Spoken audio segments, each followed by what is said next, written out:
Em nome do Pai, do Filho e do Espírito Santo. Amém. Queridos fiéis, nós celebramos hoje a festa da aparição do gloriosíssimo príncipe da milícia celestial São Miguel Arcanjo no Monte Gargano, na Itália. Esta aparição de São Miguel é celebrada no rito tradicional, não nessa festa, nesse dia. Aquela região estava com uma invasão dos bárbaros e o bispo daquele então, deste lugar, se pôs em oração a Deus Nosso Senhor, como Moisés, não? Os braços erguidos, clamando ao céu o auxílio divino. Quando não, os bispos se preocupavam de cuidar bem das ovelhas que Deus lhe confiou, então o primeiro cuidado é rezar por elas. Diante do perigo, as invasões dos bárbaros não só era saquear cidades, levar coisas, era uma literal barbárie, não? Depravação dos costumes, destruição da ordem católica naquele então principiada, e isso era realmente uma grande desgraça. Então, diante desse perigo iminente, esse bispo reza. E acontece que, os bárbaros invadem e diante do clamor do Santo Bispo, acontece que aparece um touro muito valente, em que os bárbaros jogavam flechas sobre ele e as flechas voltavam para os sagitários e os feria. E assim este touro valente acabou derrotando sozinho todos os bárbaros, e este touro velozmente entra dentro da gruta. E quando chegam os cristãos para ver que animal é esse, não encontram o animal, mas sim a marca, como se tivesse assim um peso sobre as pedras, né? As pedras como se fossem macias e um peso ali. São Miguel Arcanjo fez sentir assim a sua presença. E então se celebra, aquele lugar foi dedicado pelos mesmos anjos. Eu não vou contar toda a história. E hoje é uma gruta, uma santa gruta, um santuário na Itália famoso. É um dos vários santuários de São Miguel, importantes praticamente todos de uma época, de variadas épocas, mas mostra uma intervenção direta do glorioso arcanjo, que é o padroeiro da Santa Igreja. Então, como é a festa desse glorioso arcanjo, nós celebramos no dia 24 de março a festa de São Gabriel Arcanjo, que sempre é um dia anterior à Anunciação. Nós celebramos hoje uma festa da aparição de São Miguel, 8 de maio, e nós vamos celebrá-lo novamente dia 29 de setembro, São Miguel Arcanjo somente. E o glorioso São Rafael Arcanjo, nós vamos celebrar em outubro, dia 24 de outubro. E vamos celebrar os Anjos da Guarda, dia 2 de outubro. Dia 3 de outubro, dia 2, dia 3 é Santa Teresinha. Então, são as festas que a Santa Igreja celebra. Depois existe festa de outros anjos, sim. Tem a festa, foi tirada, mas tem a missa do anjo de Portugal. Eu acho que Portugal deve ter até hoje, não sei, provavelmente sim. E o Brasil tinha também, mas perdeu.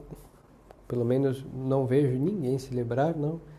Mas conheço o texto da missa do Anjo da Guarda do Brasil, que alguma vez se celebrou no 7 de setembro, mas depois foi dia de Nossa Senhora Aparecida também, que foi mudado e passou para... Acho que no tempo do Império era algum domingo, não me lembro bem a data, etc. Bom, então, existe festa do Anjo da Guarda do Brasil, de Portugal, seguramente, provavelmente outro reino, outro país também tem ou teve a festa do seu Santo Anjo Custódio, protetor. Então vamos aproveitar a ocasião, vamos falar dos anjos. Por quê? Primeiro, a importância que nós temos de conhecer bem a doutrina a respeito, para que a nossa piedade seja conforme a nossa fé. Isso é muito importante. Muitas vezes nós nos esmeramos, e eu não vou criticar isso, hein? Não estou aqui para criticar a piedade, mas para fomentá-la. Mas fomentá-la sempre iluminada pela doutrina. Porque senão a piedade ignorante, ou a piedade solta, ou a piedade excessivamente exterior, ela leva a um gravíssimo perigo. Se chama a superstição. E é o que nós vemos muito, e não é coisa nova, é coisa muito antiga. Já São Paulo dizia, se não me falhar a memória, a Tito, para que tivesse cuidado com esse negócio de genealogias e de coisas de anjos, não? Porque já nos primeiros séculos, por causa do gnosticismo e a influência das superstições hebraicas, que perduram até os dias atuais, começaram a dar nome de anjos e não sei o que de anjos e um monte de angelologias realmente supersticiosas e, como tais, nocivas à fé, prejudicam a fé. Então vamos nos instruir a respeito e para que a nossa instrução extirpe a superstição que existe entre muitos, e assim a nossa piedade ficará acrisolada, purificada pela chama da verdade católica. Então, antes de começar a parte dos anjos, vamos ver o que é a superstição, para termos presente o critério e assim tudo que estiver conforme a superstição deve ser destruído de nossas vidas, porque se chama pecado. E o pecado da superstição, ele ofende o mandamento de Deus. Os primeiros mandamentos, o primeiro mandamento da lei de Deus, né? Amar a Deus sobre todas as coisas. Então vamos ver o que é a superstição. É só uma aclaração importante para que depois apliquemos isso ao culto dos anjos e vamos ver que existem, quer entre nós católicos, quer entre outros, e a influência desses outros sobre nós nos levam a estar ou à beira da superstição ou já dentro dela. Então, o que é superstição? Superstição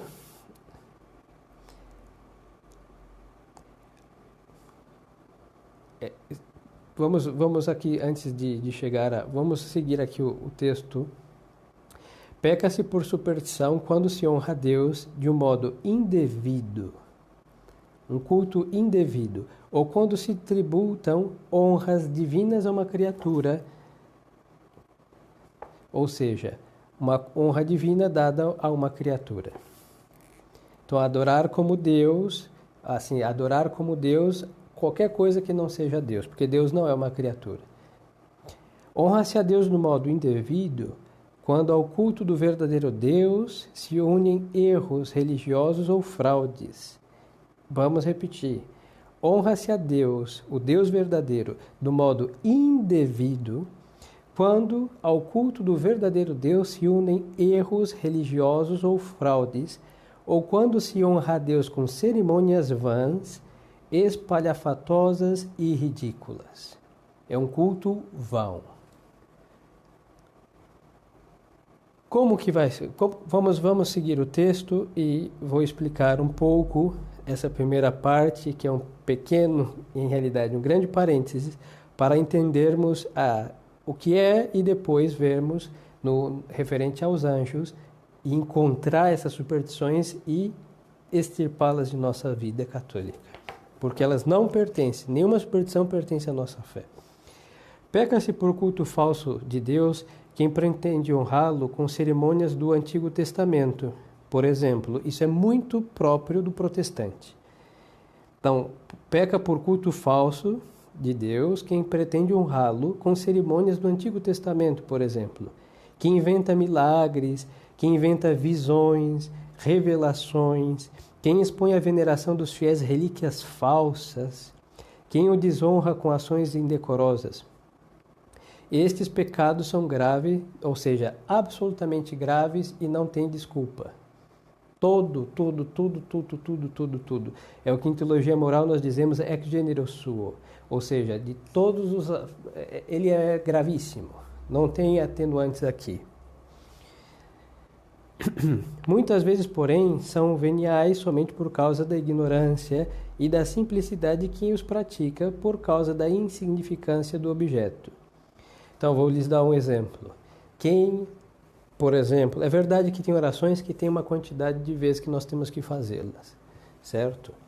Tem orações que nós temos que rezar, 3 vezes. Mas quem, por exemplo, achar que tem que fazer 3 vezes o sinal da cruz, senão não honrou a Santíssima Trindade, por exemplo, é algo vão, porque honra a Santíssima Trindade em nome do Pai, do Filho e do Espírito Santo, amém. Fiz o sinal da cruz e invoquei as 3 pessoas da Santíssima Trindade, e elas foram honradas. Posso fazer 3 vezes o sinal da cruz por uma piedade, para 3 vezes honrar cada pessoa? Posso.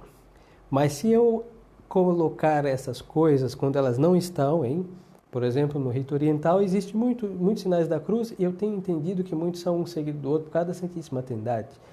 Ou mera coincidência do número 3, mas não é o caso.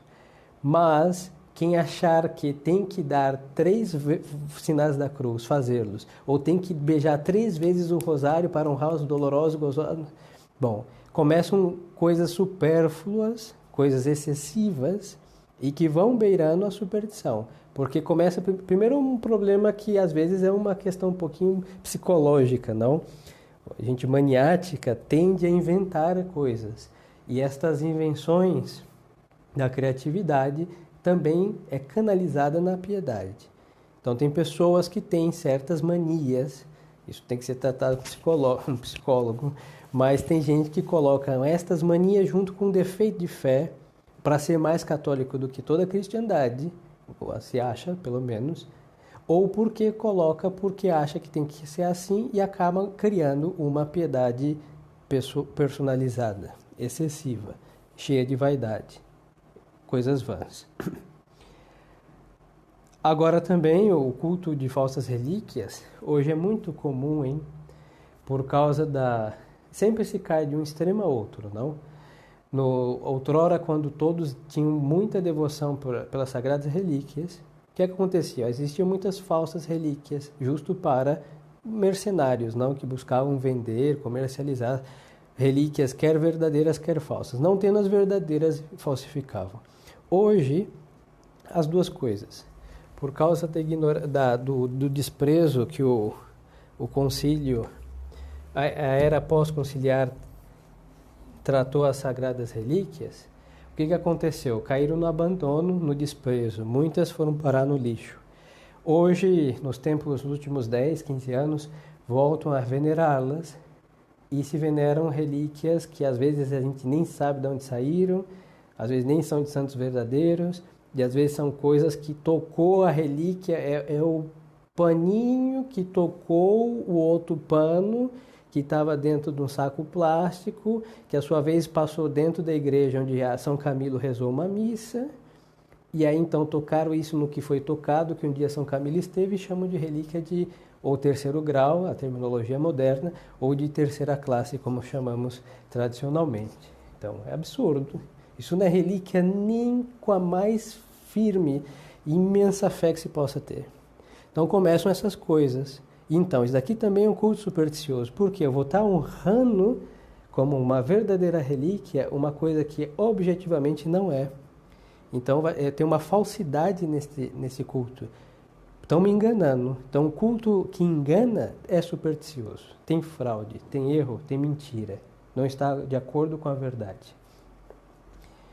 Peca por culto vão, não de Deus, quem pretende acrescentar contra as rubricas alguma cerimônia particular na celebração da missa, por exemplo, é o que lhes dizia, sinais da cruz, aleluias a mais, etc. Quem pretende introduzir devoções esquisitas e desusadas, hoje está de moda, porque é muito interessante. Graças à internet, então as pessoas curiosas, devotas, é a grande amizade que existe entre a piedade, a curiosidade e a extravagância. Então as pessoas vão buscar a devoção da palha, do presépio, do menino Jesus, que existe.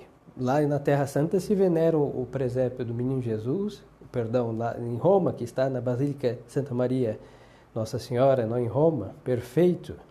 Mas agora temos que ter veneração, é uma relíquia verdadeira, é claro, toda a cristandade se deslocava para venerá-la, vamos ter. Aí como nós não temos a relíquia, o que a gente vai inventar? A gente vai pegar um pano que tocou um dia o castiçal que estava iluminando a urna do sagrado presépio. Aí é uma relíquia de terceira classe. Não, absurdo. Ou vamos inventar um terço do presépio. Não satisfeito com os mistérios gozosos que veio do céu, vai inventar o terço do presépio do menino Jesus. Então tem que inventar, não? Então tem vaidade, é vaidade e coisas vãs, supérfluas, que sobram. Então, se tributam honras divinas também a uma criatura quando esta se venera diretamente como um Deus, que aí vem a ser idolatria, ou quando se lhe atribuem forças que, segundo a ordem da natureza e da graça, não possui. Não, isso superstição em sentido estrito. Então, por exemplo, atribuir, é verdade que existem milagres, prodígios, um sacramental tem pela virtude da Santa Igreja que abençoou aquele elemento, algo sobrenatural. Mas agora eu atribuir algo que está fora da ordem sobrenatural e absolutamente contra toda a força natural daquilo, é um absurdo. Aí vira até uma lenda, não? Então temos que ter muito cuidado com essas coisas. É idolatria, não, vai ser adorar como Deus qualquer criatura. E tudo isso é um pecado mortal, um pecado grave, não?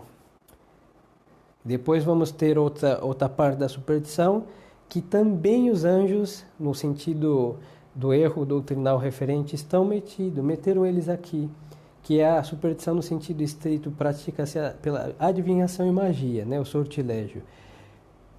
E então, esse negócio dessa angiologia, do anjo não sei da onde, o anjo do signo, bom, está nesta parte aqui, adivinhação e magia, que vem a ser o sortilégio.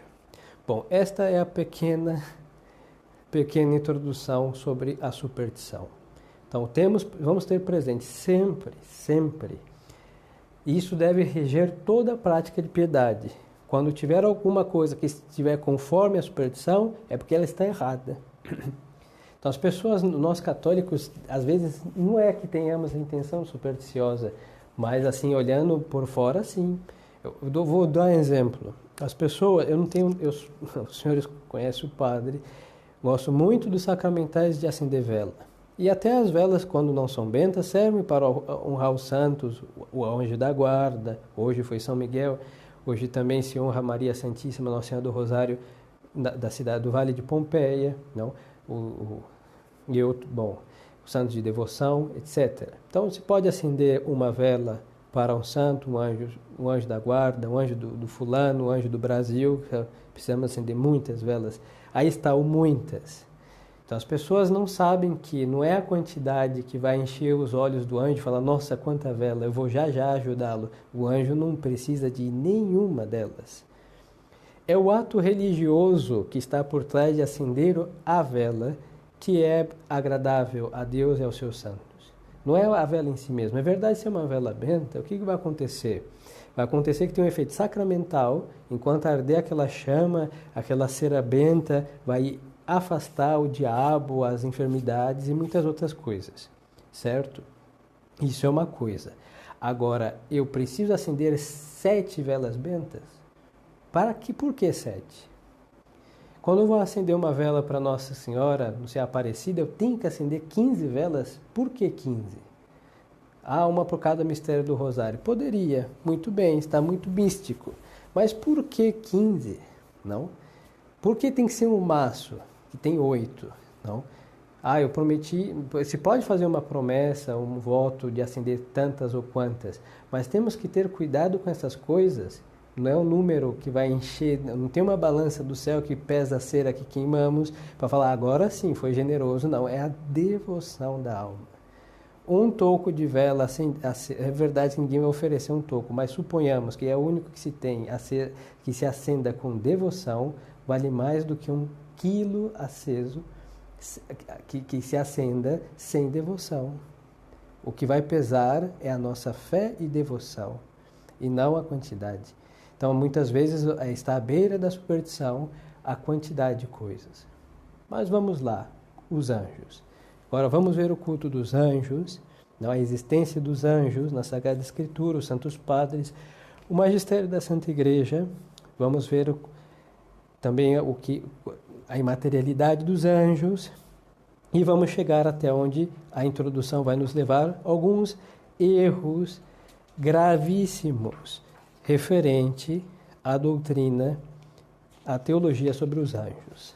Que isso está aí em muitos lugares, por ignorância, por criatividade de gente devota, por delírios de falsas visões.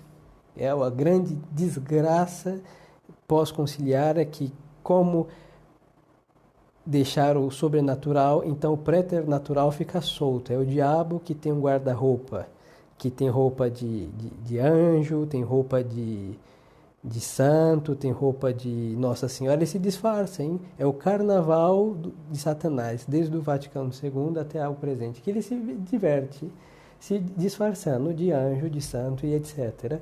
E também coloca muita superstição no culto aos santos, aos anjos também. Natureza dos anjos. Então, o Concílio Vaticano I diz, que ademais das criaturas corporais, existem umas substâncias espirituais que são chamadas anjos.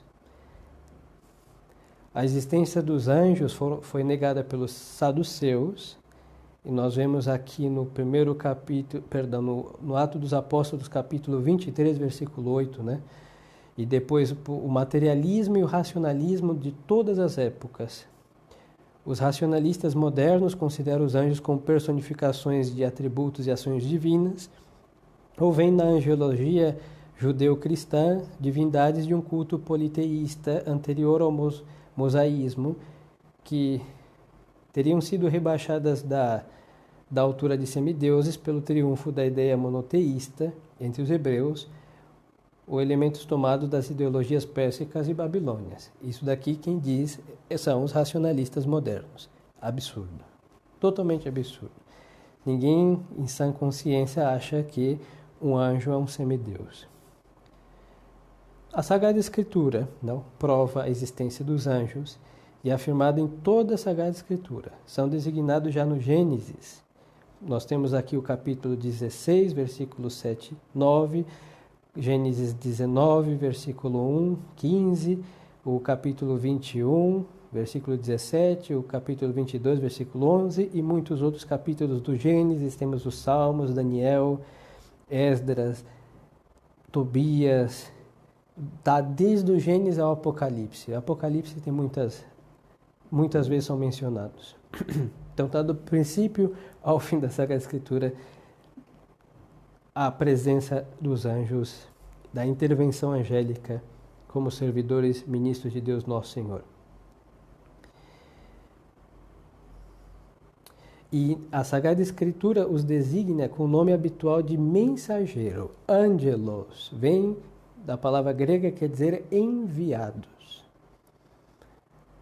E assim na Sagrada Escritura tem um termo hebraico que traduzido é mensageiro, que foi traduzido pelo grego, e veio para o latim angelus, em português anjo, enviados. Algumas vezes são chamados de filhos de Deus, por exemplo, no no livro de Jó, capítulo 1, versículo 6, capítulo 2, versículo 1. São chamados de, não quer dizer que sejam espíritos, porque o anjo é um espírito, por espírito, não tem corpo, então chamam os espíritos angélicos, Também.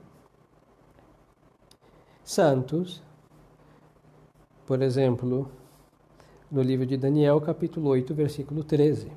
Ou exército dos céus, segundo Esdras, capítulo 9, versículo 6, e assim designam os anjos. Exércitos, porque é literal um enorme exército a serviço de Deus Nosso Senhor, e como eles descem, não. Então é realmente uma boa designação de toda a milícia, milícia, exército, milícia celestial.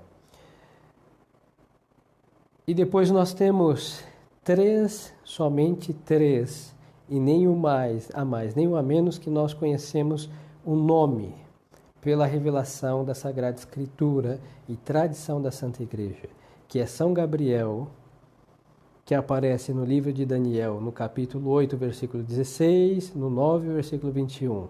Em São Lucas, Novo Testamento, capítulo 1, versículo 19 e 26. São Gabriel.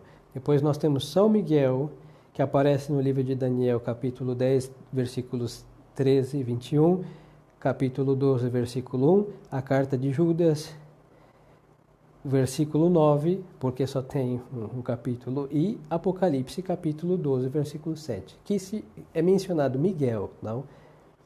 E nós temos São Rafael, que é mencionado no livro de Tobias.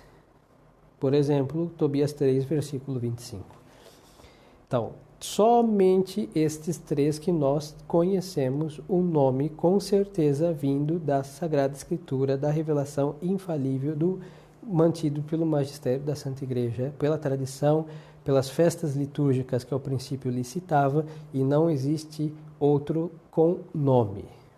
Somente esses três. Os santos padres, não? Falam da existência dos anjos, que foi olhada por todos os padres como uma verdade pertencente ao âmbito da fé. Não? E nós temos aí a descrição das hierarquias, os coros angélicos, já por São Dionísio Areopagita, não, de celeste hierarquia, e Santo Agostinho, São Gregório Magno fizeram profundos estudos sobre os anjos. E a liturgia da igreja nos oferece também muito testemunho da existência dos anjos. Hoje, por exemplo, a manifestação de uma intervenção muito especial de São Miguel Arcanjo no Monte Gargano.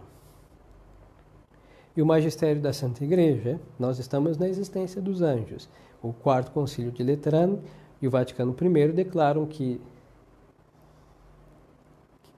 tem que... de onde se distingue a criatura material e a puramente espiritual, chamada angélica, e afirma a existência de ambas. Então, a existência de criaturas corporais e espirituais, e o caso dos anjos puramente espirituais.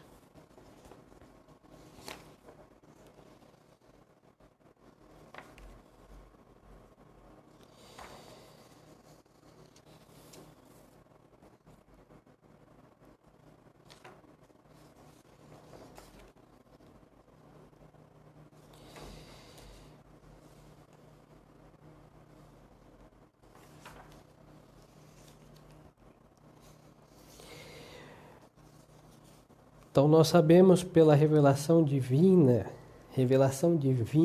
ou seja, não é a visão de um vidente X, por santo que seja, ou aparenta, o que foi, o que tenha sido, não.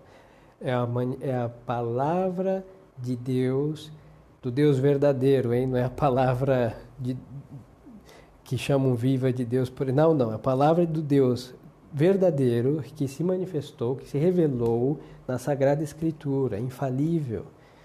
Nós somos católicos, nós cremos na Sagrada Escritura, que é um livro inspirado por Deus, e lá mostra a existência dos anjos, a ação angélica, a intervenção angélica, e somente aparece o nome de três. Agora, poderíamos pensar, só eles três têm nomes? Não, todos os anjos têm um nome. Agora, que nós conheçamos somente dos três. Há uma devoção entre os mexicanos, que ela seguramente deve ter vindo dos espanhóis até eles, ou por outra via, não saberia descrever, assim, rastreada onde ela saiu. Sim, rastrear sim. Existe uma tradição em que quando o livro de Tobias e o Apocalipse, pelo menos 2 vezes, falam dos 7 espíritos que estão diante de Deus, E o próprio São Rafael diz, eu sou um dos 7 espíritos que estão continuamente diante de Deus, não? Quando ele se revela a Tobias e Tobit. Então tem uma tradição que enumera os 7 anjos com nome. Esses nomes vieram do apócrifo de Enoque, e que por alguma época alguns padres da igreja tiveram respeito a esse texto, mas obviamente não o trataram como livro canônico, como livro inspirado, mas um livro, no melhor do caso, talvez com algum fundamento histórico, ou um apócrifo respeitado por antiguidade ou por outra razão, não vem ao caso. Então, de lá se tira o nome de mais 4, então ficou um culto aos 7 arcanjos. Então, e dentre eles está Ariel e outro que eu não me lembro o nome dos 4, não, junto com os 3 que conhecemos das 7. Então, a Santa Igreja, ela tolerou que aonde estivesse este culto, esta eficácia, e aonde não estivesse, que não fosse estabelecido. Pronto. Foi a solução dada pela Igreja. Então, aonde se tem algum altar deles antigo, fica, e aonde não tiver, não se instaura. Agora, dos 3, sim, porque os 3 têm festas litúrgicas e são chamados como tais. São Miguel, São Rafael e São Gabriel. Agora, os outros não. Então, vemos a existência dos anjos e vamos agora ver somente da existência dos anjos uma questão da imortalidade da natureza angélica, imaterialidade e imortalidade da natureza angélica. Um anjo não morre, não? E um anjo não tem corpo. Então, a natureza dos anjos é puramente espiritual. Então, a Sagrada Escritura, tanto no Antigo como no Novo Testamento, nos representa os anjos baixo uma forma humana e mostra ao mesmo tempo que esses seres superiores não têm corpo material como o homem. Essa semelhança é formada entre os textos do Novo Testamento, que chamam expressamente espíritos, não aos anjos, e finalmente São Paulo contrapõe os espíritos de maldade, os anjos caídos, da carne e do sangue, que são os homens, o que indica que São Paulo concebia os anjos caídos como seres imateriais, não? E os santos padres também. Então, os anjos não têm corpo. Então, o que acontece? Por exemplo, hoje é a festa de São Miguel, a aparição de São Miguel. Então, esse touro, São Miguel não é um touro, obviamente. Então, ele tem muitos modos. A natureza angélica, ela pode manipular, por assim dizer, toda a criação. Então, o anjo pode condensar o ar, ou pode manipular um touro, deixá-lo bem valente e fazer o que esse touro fez. Aí vão dizer, padre, mas como ele saiu da gruta? Um anjo pode fazer esse touro sair da gruta pelo mesmo lugar que ele entrou tão velozmente que não seja possível captar com nossos olhos uma velocidade incrível. Pode ser. Ou pode ter sido uma condensação do ar em forma de um touro e etc. Pode ser. Um anjo pode fazer essas coisas. O anjo, tanto o anjo do céu como o anjo do inferno, hein? Eu falo a natureza angélica. Obviamente que o demônio não vai fazer esse favor para ninguém, muito menos para exaltar o nome de Deus. Agora, sendo os puros espíritos, não tem corpo. Então, quando um anjo apareceu, aquela visão é uma condensação de ar, vai explicar Santo Tomás, ou ele vai deixar colorido o ar, ou ele vai condensar alguma coisa, hein? Ele vai transformar alguma coisa criada a parecer um homem. Então, Tobias, não? Quando caminhava com São Rafael, via um homem. Pois então, aquele homem não era aquela natureza visível no sentido de corpórea, não era, porque São Rafael não tem corpo. E tampouco um anjo do céu anda incorporando em alguma pessoa. Isso quem faz é o espírito das trevas. Não, o anjo de Deus não faz uma coisa dessa. Então ele vai usar a outra coisa. A condensação do ar e, bom, eles são muito criativos e têm muito poder e farão o que lhes aprouver.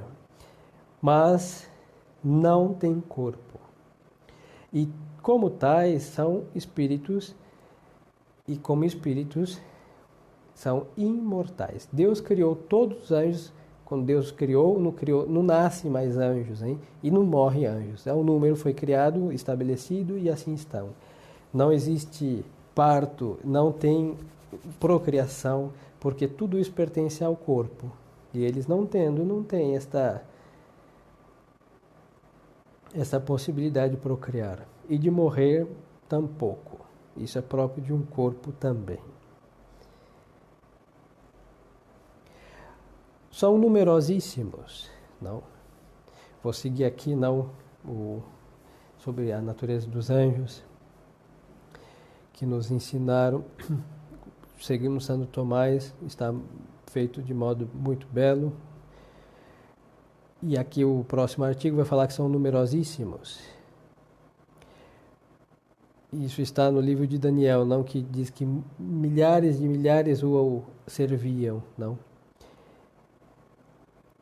Na criação, aqui um raciocínio tomista, não? Na criação das coisas, Deus intenta principalmente a perfeição do universo. E por esta razão, quando mais perfeitas são as coisas, é maior em abundância são as criadas por Deus. Agora bem, como as criaturas imateriais são mais perfeitas que as corporais, são também mais abundantes que elas, e esta abundância, assim como se aprecia nos corpos segundo a magnitude, pois vemos que os corpos incorruptíveis, isto é, as esferas celestes, superam incomparavelmente em tamanho todos os corpos corruptíveis, como é o nosso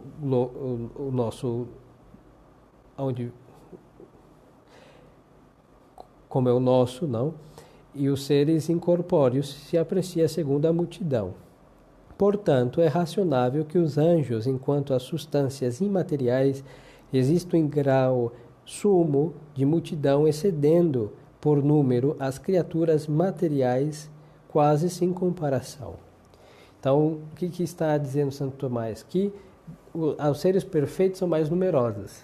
Então, como em comparação com os outros seres, os anjos são mais perfeitos, há uma hierarquia, não? Deus é a suma perfeição, Deus é a perfeição. E quando ele cria os seres, não, ele vai fazer com que os seres o que participem de sua perfeição, uns mais, outros menos. Aí tem uma gradativa a coisa, hierárquica. Pois é, porque a igualdade não é de Deus, hein? Então o que vai acontecer? Os anjos estão abaixo de Deus em perfeição. Acima de Deus, ninguém. Abaixo de Deus, a natureza angélica. Depois da natureza angélica, a natureza humana. E depois da natureza humana, os animais. Demais animais, não? Irracionais, os animais brutos. E depois dos animais estão o quê? As plantas, porque são seres vivos. Depois das plantas, o que nós temos? Os minerais. Então há uma hierarquia de perfeição. Cada um tem a sua perfeição que participa na de Deus. Então os mais perfeitos são mais numerosos. Logo, nessa hierarquia, nessa escala, os anjos sendo mais perfeitos, por participação, obviamente, então são mais numerosos do que nós, sem comparação numérica. São muitíssimos.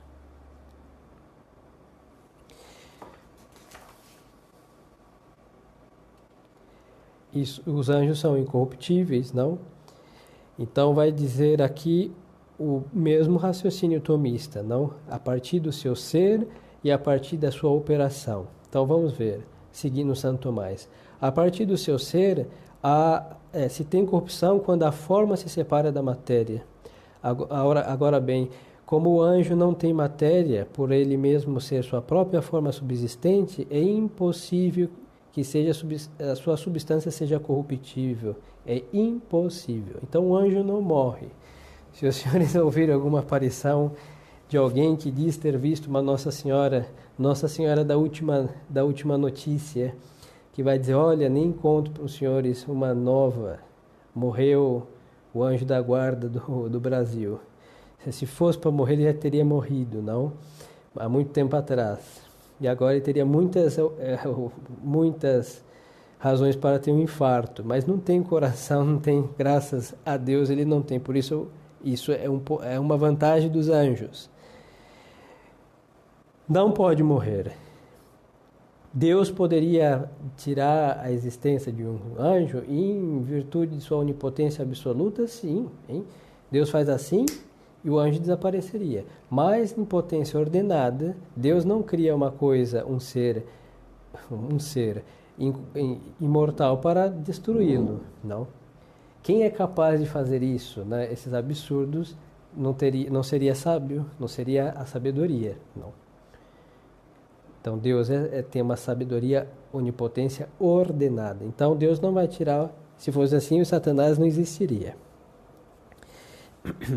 Então, por razão a partir do ser e a partir da operação, posto que cada coisa obra segundo o que é em ato, sua operação indica o seu modo de ser. Agora bem, a razão e a espécie de uma operação se toma do seu objeto, e o objeto inteligível, ao estar por cima do tempo, é eterno. Por isso, toda a substância intelectual é incorruptível por natureza. Então, o anjo, também por razão da sua operação, já que ele obra em ato e a sua operação indica o seu modo de ser, esta verdade segue-se da primeira, não? Então, ele também é incorruptível. O anjo é eterno. Quero o bom, quero o anjo ruim.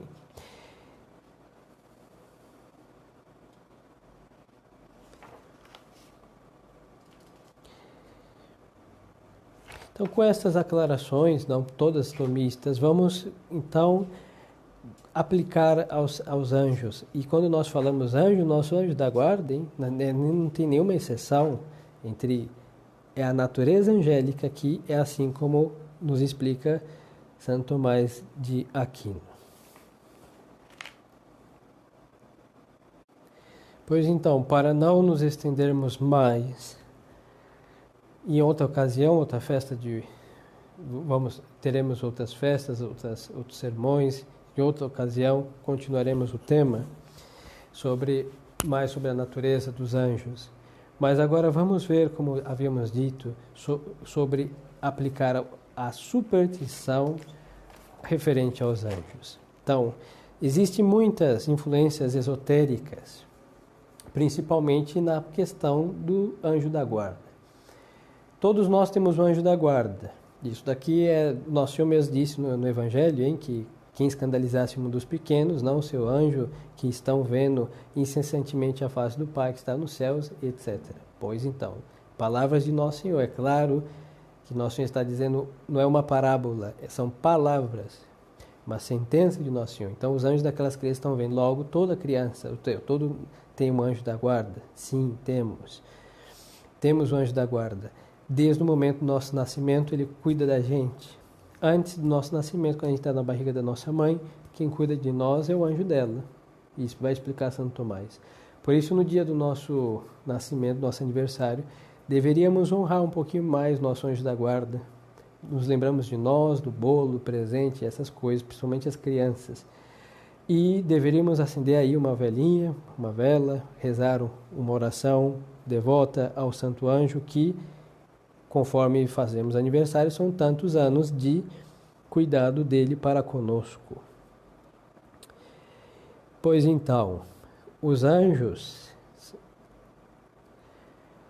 referente a esta verdade de fé, então temos muita influência, não digo a doutrina católica, porque ela é pura e verdadeira, mas sim a prática católica. Quantos não foram olhar já naquela revista esotérica do signo? Eu nasci no dia 15 de não sei o que, de março, vamos colocar esse exemplo. Aí lá a cor do signo não sei qual. Depois a pedra da sorte é uma ônice, jaspe. Depois a cor verde. E o anjo da guarda se chama, não sei, Matusalém. Perfeito. Aí então aquele pobre infeliz, enganado pela superstição, todas as noites vai rezar para o seu anjo da guarda, se chama Matusalém. E ele pode estar invocando, sabe quem? Um diabo com esse nome. Provavelmente, no melhor dos casos, hein? No melhor dos casos, vai ser um demônio. Ah, mas vai dizer, ah, não, mas foi uma Nossa Senhora que disse o nome do anjo da guarda. Não, mas olha, se Deus não revelou, Nossa Senhora não vai revelar tampouco, hein? Não vai. Eu lamento em lhe dizer que isso é uma bela falácia, não? Que seria muito lindo. Nossa Senhora do nome dos anjos, e ela vai ficar revelando o nome da humanidade inteira. Depois, o que acontece? Por isso a Santa Igreja proíbe que nós inventemos nomes também. Tem gente muito criativa que coloca um apelido no anjo da guarda. Mas o nome é algo muito sério, não? Deus que colocou o nome do anjo, e cada anjo é um anjo, hein? Não existe um igual ao outro. Então, seguramente, o seu anjo da guarda tem o nome dele. Não é como nós homens, que quantos se chamam Pedro, quantos se chamam Raimundo, quantos têm o nome de... Não é verdade? Pois então, mas entre os anjos não. Cada um tem o seu nome exclusivo, e que quem sabe é ele Deus, e os outros também, hein? Seguramente todos sabem o nome de todos, sem nenhum problema com a memória. Bom, são puros espíritos. Então, vamos agora aplicar isso. Quantos, não? Ignorante ou inocente, também junto ignorância e inocência, sempre dá em alguma coisa grave. São combinações assustadoras. Ou outros cheios de vaidade, buscando novidades, que colocaram um apelido, não chame ele mais desse nome, dizer meu santo anjo da guarda. Se eu digo isso, obviamente ele vai cuidar de mim. Se eu quero me referir ao anjo da guarda dos pais, ou de um amigo, de uma outra pessoa, o anjo da guarda do fulano, porque o fulano só tem um anjo da guarda que vai ser para ele para sempre, hein? Não é que assim a pessoa morreu, foi para o céu, foi para o inferno, o anjo, reciclagem de anjo. Não, Deus criou um anjo exclusivo para fulano. Então não há problema de o anjo, não, mas agora eu estou cuidando de fulano. Não, ele está cuidando de sua pessoa. E assim não precisamos de um nome, graças à infinita bondade e generosidade de Deus, que cada um tem o seu anjo da guarda para sempre. Então, ao invocá-lo, não precisamos de chamá-lo de nome de nada, nem apelidos carinhosos. Esses carinhos eles passam, hein? Nem de criatividade esotérica, supersticiosa, muito menos de aparições. Cuidado com essas aparições que dão o nome a anjos. Aqui em São Paulo tem um sujeito famoso que eu não sei, parece que já esgotou de ver todos os santos da terra, então tem que ver os anjos, né? Então, como nós vimos, existe mais anjos do que santos, do que seres humanos, então ele garante o circo visionário até bastante tempo. Eu acho que ele vai morrer sem ter visto todos e inventado todos os nomes possíveis. Pois então, o que ele fez? Aqui é a doutrina dos anjos. São puros espíritos, não têm matéria corpórea, não vão morrer, não nascem. Então, todas essas doutrinas que falarem que anjo morreu ou nasceu outro, errado. Logo, cada um tem o seu nome, dado por Deus, que corresponde perfeitamente com o que cada anjo vem a ser. E nós não sabemos, somente de São Miguel, São Rafael e São Gabriel, que sabemos com certeza, porque está na Sagrada Escritura. Então nós não temos a possibilidade de inventar carinhosa, pia, devotamente um nome, seja qual for, para o anjo de quem for. Não sabemos. Não sabemos. E por que, se fazemos isso, qual o risco? Temos o risco de estar invocando um demônio. Nada mais, nada menos que este risco, que é um pouquinho arriscado. Você pedir a proteção de, não sei, Lauviá lá, e é um demônio, sei lá de qual legião satânica que você está pedindo a proteção. E você chama pelo nome, ele vai vir pelo nome. Tendo sorte, vai invocar uma coisa que não existe, que será muito desperdício de piedade. E tendo a triste acertado em cheio, justo no anjo do inferno, será lamentável o auxílio que você está a pedir. Então, acabemos com essas coisas. Tudo que nós precisamos, Deus nos deu. Tudo que nós precisamos saber, Deus ensinou. Então não tem nada que falta. Falta ver a Deus, essa é a visão beatífica. Agora, saber mais do que a fé revelada, ninguém vai saber. Então, qualquer Nossa Senhora, não sei de onde, que vier com essas, diga, olha, vamos para o catecismo, hein? Em realidade, isso é caso de exorcismo, não é caso, mas em todo caso, um bom catecismo para estas visões faria bem, não? Faria muito bem. E assim acabariam com tantas novidades. E estas novidades e estas invenções caem na superstição que estávamos a dizer, superstição, não? Que é colocar coisas que sobram, não? Com vaidade vã, um culto vão que sobra. O nome vai sobrar. E se nós invocamos nosso santo anjo da guarda, que Deus sabe o nome, isso está correspondendo segundo o desígnio de Deus.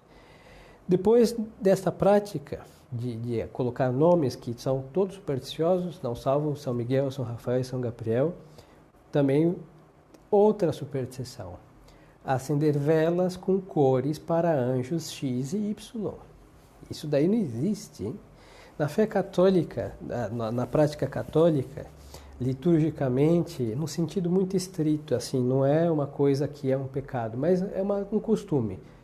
Roma, por exemplo, sempre usou as velas brancas, não de cera branca. Deixa no sol ou na luz, elas ficam clarinhas. Pois então, Roma sempre usou assim. Mas, em outros lugares, tem a vela que é a cor amarela, normalmente todas as nossas amarelas, não, mas uma amarela escura, que acontece, é cera crua, cera do jeito que sai das abelhas, que normalmente são usadas em tempos de missa de defuntos, quando o padre está de paramentos negros, principalmente, e na Sexta-feira Santa. Alguns liturgistas dizem que pode se usar quando se usa a cor roxa também, mas aí não é uma exigência assim. O importante é que as velas sejam de cera do altar, não no sentido litúrgico. Mas então, ia durante o ano as mais claras. Mas não tem um sentido nada mais de mostrar, porque aquela cor amarela leva consigo um sentido fúnebre, não pálido. E as brancas um sentido mais límpido, não? Também dá tanto trabalho para fazê-las, é uma coisa muito mais trabalhada, uma matéria mais trabalhada para oferecer a Deus no santo altar. Agora, não tem uma razão mística que a vela amarela trai energias penitenciais, que isso não existe, e a outra traz energias de alegria. Isso é superstição? Então, por que eu acendo a vela se eu vou acender uma vela para Nossa Senhora do Rosário, eu acendo a vela do jeito que ela tiver, hein? Por que tem que ser uma vela azul? Ah, não tem sentido. A cor não vai alterar nada, como falávamos do número, não altera. A cor tampouco. Então, cuidado com essas coisas. É verdade que sim, na prática católica de algum povo, por exemplo, os espanhóis, que em Sevilha, toda aquela região da Espanha, tem muitas confrarias, os confrades usam velas de cor, mas todas são de cera de abelha, não que eles dão uma camada para deixar uma cor diferente. Por exemplo, as chamadas confrarias sacramentais normalmente usam velas vermelhas na procissão de Nosso Senhor. As confrarias que têm alguma procissão que é de Nosso Senhor depois de sua morte, ou seja, descendendo, baixando Nosso Senhor da cruz, Nosso Senhor depois do seu suspiro e o sepulcro, usam velas de cor preta. Pois é, aqui no Brasil vão pensar que estão fazendo macumba, né? Você vê que a superstição generalizada limita a piedade, quando não a adultera. Pois então, porque é uma cor de luto, então eles usam. É vela de cera, mas que dá uma camada com esta cor. E assim eles têm outras cores, tem a cor verde também, mas é um simbolismo que é dado por causa de uma razão piedosa naquele lugar. Mas entre nós que não somos sevilhanos e nem confrades de nenhuma dessas associações, então nós não temos nenhuma razão para dar exclusividade para a cor verde, vermelha, azul, e quem dá para o anjo da guarda uma exclusividade de couro é quem? É a superstição do astrologia e da toda essa revistinha infeliz que está em qualquer banca de jornal para enganar as almas que, não tendo instrução católica, vão famintas buscar na superstição uma prática religiosa. E aí o que nós estamos fazendo? Nós estamos fazendo um desperdício da nossa alma diante de coisas que não servem nada mais, nada menos para pôr em risco a nossa fé e também a nossa salvação. Como vimos, são coisas que são pecados, e são pecados a partir da instrução. Quem fizer é pecado, objetivamente falando, um pecado grave. Então pensamos, neste dia, a nosso querido e gloriosíssimo príncipe da milícia celestial, São Miguel, que o seu nome, quem como Deus? É uma pergunta. Ele se levanta e brada, quem como Deus? Então é o grande anjo da fé, protetor da Santa Igreja, que quando o demônio se rebelou, então ele o precipitou no inferno, porque ele vai fazer isso com todos aqueles que quiserem tomar o lugar de Deus. E a superstição quer tomar algo de Deus para dar para alguém, ou dar mais, como se isso fosse possível, mais do que Deus exige. E aí começam as coisas vãs. Então São Miguel, sendo o gloriosíssimo príncipe da ordem de Deus, querendo estabelecer a ordem de Deus, e a estabelece com seu poder, então ele vai acabar com essas coisas. Então me parece muito oportuno que no seu dia, uma das suas festas, coloquemos esta ordem de Deus na nossa piedade, acabando com a superstição. Então acendam suas velas, não importa a cor. É muito bom evitar as cores extravagantes para evitar a superstição, para evitar a confusão que nós vivemos num país paganizado, cheio de sincretismo. Então acendamos as nossas velas. Quem usa a vela de cera, bom, a cera está amarela, use a vela de cera. Quem usa a vela do que for, acenda do jeito que ela tiver, mas não dê exclusividades. Não vai mudar a graça, ela vai vir, não vai vir de outra cor ou mais poderosa, porque a vela é da cor rosa, azul, choque ou do laranja. Mas sim virá porque foi acesa. Acenderam essa vela com devoção. Esta é a chama que agrada a Deus. A alma cheia de fervor e pronta para servir a Deus em piedade verdadeira. Então que o gloriosíssimo arcanjo Estipe acabe com sua poderosíssima espada, arranque toda a superstição desse culto dos anjos, que é alvo de um anjo, do mesmo Satanás, que quer sujar a nobreza desses servidores de Deus, colocando inúmeras práticas absurdas. E para aprovar esse erro, como lhes falava, insisto, aparições X e Y, não. Nossa Senhora nunca vai dizer o nome de um anjo que Deus não revelou, não vai dizer. Nem São Pedro, tampouco. Nem São Paulo, nenhum santo vai dizer o que Deus silenciou, nenhum santo não vai dizer, não vai falar. Agora o que Nosso Senhor falou, os anjos e os santos, Nossa Senhora vai repetir. Mas mais do que Deus não falarão jamais. Então tenhamos cuidado. É por estas coisas que aparece reluzir devoção que estão sombras de trevas e vão estragando, como disse, insisti e termino insistindo, que vão prejudicando a nossa fé. Que o gloriosíssimo arcanjo tenha piedade de nós, que venha em nosso auxílio e purifique nossas inteligências para que possamos dar um culto de piedade a eles conforme eles merecem. A Santa Igreja ensina um culto ordenado, piedoso e sempre iluminado pela fé e pela prática correta do católico que acompanha cada século segundo o critério da nossa Santa Mãe Igreja. Em nome do Pai, e do Filho, e do Espírito Santo. Amém.